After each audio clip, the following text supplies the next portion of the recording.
was a kid, my dad used to lock me in the basement when I was bad.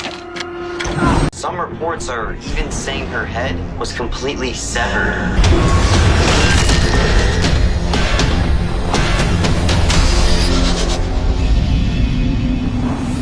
Oh, I'm so sorry you had to die.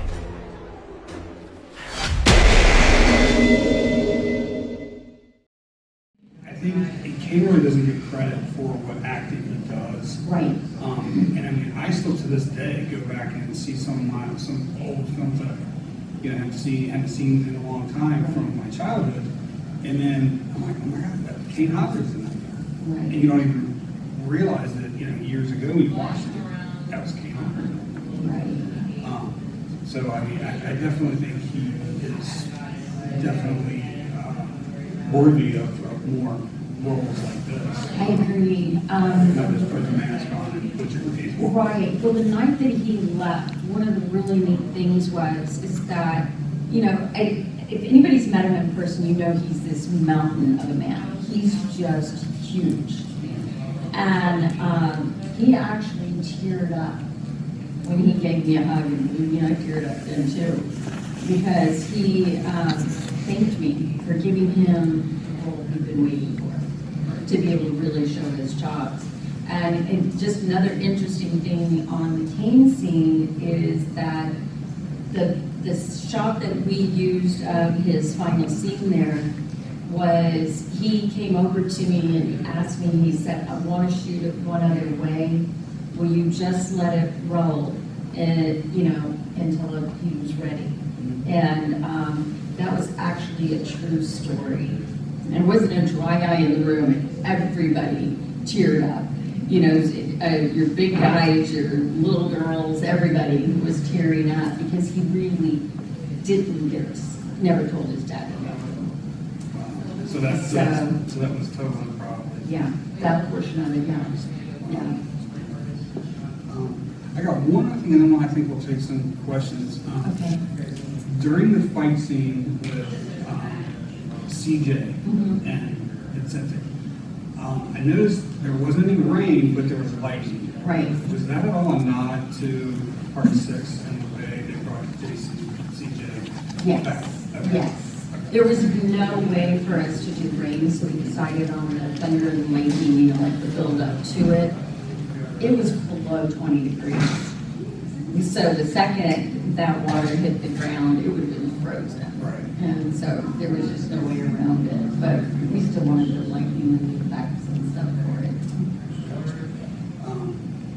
And one last thing, I think my favorite shot is at the very beginning.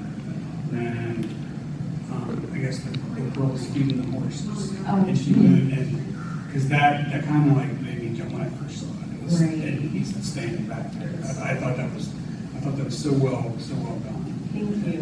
Just a great shot. Thank you. I was wondering if people would notice him because it is kind of up there. Yeah. And so, Yeah, I thought that was great. Any questions from anyone? Hi, I was just curious what your motivation was in making this, aside from the connection you obviously have with the series.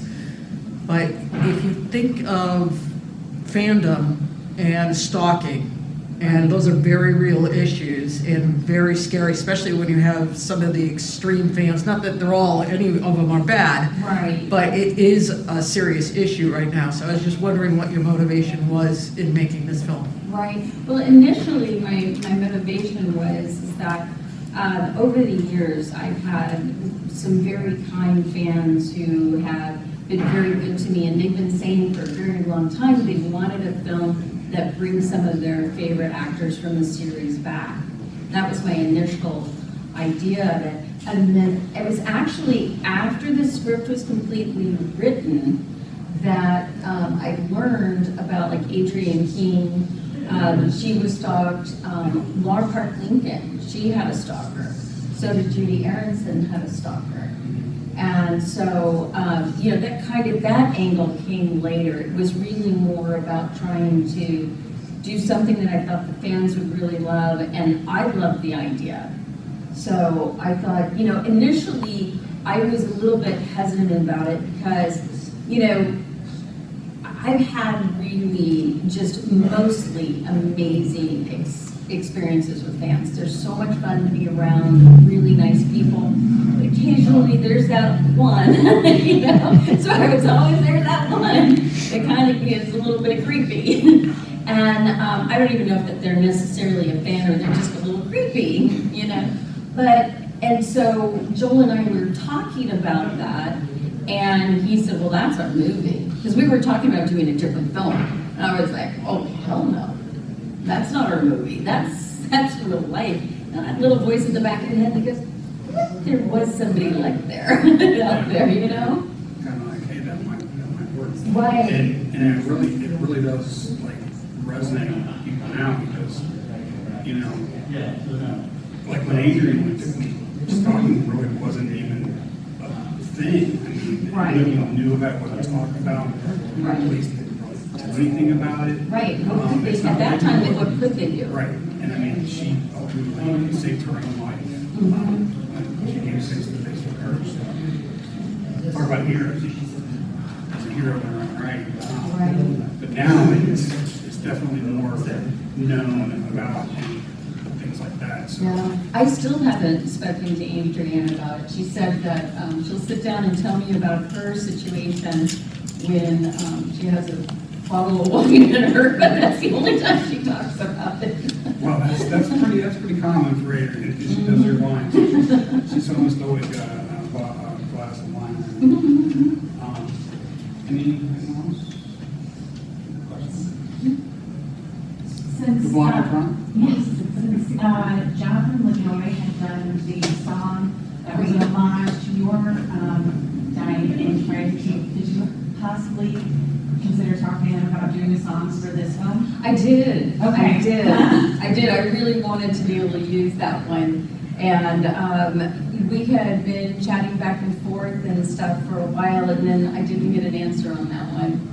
But yeah, I would have loved to have done that. It was an amazing song that he did, and the video was incredible. The video is fantastic. I know. I really think it deserves a movie in its own right. It does. It does. It really is brilliant.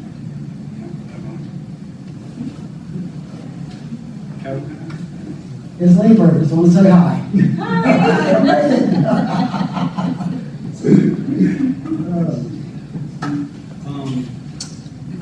One other thing I'd like to say too is that the locations that he used, they were so homey and comforting, but at the same time, it kind of did give me a little bit of that Friday feel. Because all the Friday movies are like out in the woods, secluded, So was that kind of planned as well? Yeah, absolutely. Absolutely. It's in the town of Ruidoso in New Mexico, which is actually where I live. And so that was part of it. But of course, it actually would have been easier to shoot somewhere else because the logistics of getting everybody in and out of that place was insane. But I think it was well worth it because it does have this wonderful feeling. And I love contrast. I love having this beautiful, lovely, homey, safe feeling place being a place of also of crazy murder. Exactly. That was another thing. As I'm watching, I'm like, wow, that's such a nice house. I'm glad I didn't like that's such a cool place to be. Right. And also the other thing I noticed was there's quite a bit of really, really stellar drone shots that were really driving in. Yeah, we had a couple of really good drone operators. Yeah, that was Vincent did some drone work for us too. I wondered if that was him because he did such great work on Never Alone. In anything that was done in LA, he did that, and then we had a guy from Albuquerque some years ago. So I have to tell y'all one funny thing that happened on the set. When for anybody of a certain age will know what if you see the letters SASE means, self-addressed stamped envelope. The kids don't know what that is. And Kelsey was sitting there, and she's in the middle of her lines, and then she goes, she stops right in the middle of shooting. She goes, "What is SASE?" Say. And so I had to tell her that was the only time she blew her lines over and over and over again. Every other time, oh, she's a brilliant actress and she did an amazing job. But on that, she kept going, self-addressed, what? Stand still. Are we showing our age? Yeah, exactly. I didn't know I was, but I was like, okay, I'm a little old, aren't I? I ain't that old, by the way. Okay. I am. Well, kind of going off of that, who on the set was, I guess, the biggest prankster? It's got to be between Tracy and Kane. Oh, you saw what happened with Tracy. We all cracked up, and especially since here's our big bad monster, and he's getting spooked because she reaches up to kiss. That was probably my favorite. But Kane liked to play on the set and come up and behind people and do party noises. Trying to make people sound like they were dying. Were there any, I guess, like maybe scenes or stunts or effects or anything like that that kind of like didn't go as expected? It's kind of a funny ending to it? Yeah. Okay, there was a scene that was cut where Kelsey, the character Kelsey, was on set. And we brought in this guy, and he was supposed to do the stunt with her, and she's supposed to punch. We worked it out, we choreographed it, we danced through it, and of course, you should be pretty far away from somebody. The fist, when it's thrown, it's several inches away from them. And he was supposed to lean back, and he had in all the rehearsals. We're shooting, he leans in and gets clocked. And so, yeah, we had real blood on the set that day. We'll probably have that as some bloopers when we're down the line. Yeah. Some kind of, when we do a little documentary on how it was made and different things, that will definitely be in there. Well, when I first saw the thing with Tracy, I was like, oh my gosh, she put a gag reel in here. But it was just the one thing. Just the one thing, yeah. Somebody's gonna have to be very patient. You guys will have to be the soldiers out there and tell everybody, don't leave. Because everything's telling you it's long over, we don't even have music at the end, so you have no idea, so don't worry. You just tell them, don't go yet. Right. Another, It seems that there were some obvious references to the series, Right. but there seem to be some less obvious. Tracy's dress, for instance, beige shade, same shade of blue. Right. The one that I noticed, Andrew wearing a jean jacket, a winter style jean jacket. Right. And I'm like, Tommy Jarvis. Right. Probably did it. Right. So I'm guessing, and there probably were a bunch of them that I didn't even notice right away, which will be the fun of reviews. Right. Reviews of the film. So I'm looking forward to that. But I liked.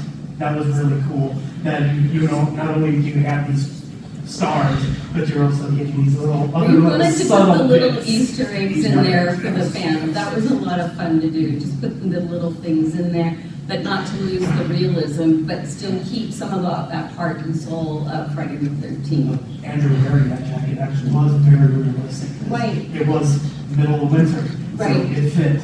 Right, absolutely. okay, I think we are out of time. Okay. Please, thank you so much. I just have a fanboy comment. I love you. This is a gift to the horror community. Death Curse Society was in credits. Thank you so much for your gift. Well, thank you. I really appreciate you. I really do. One last time, give the audience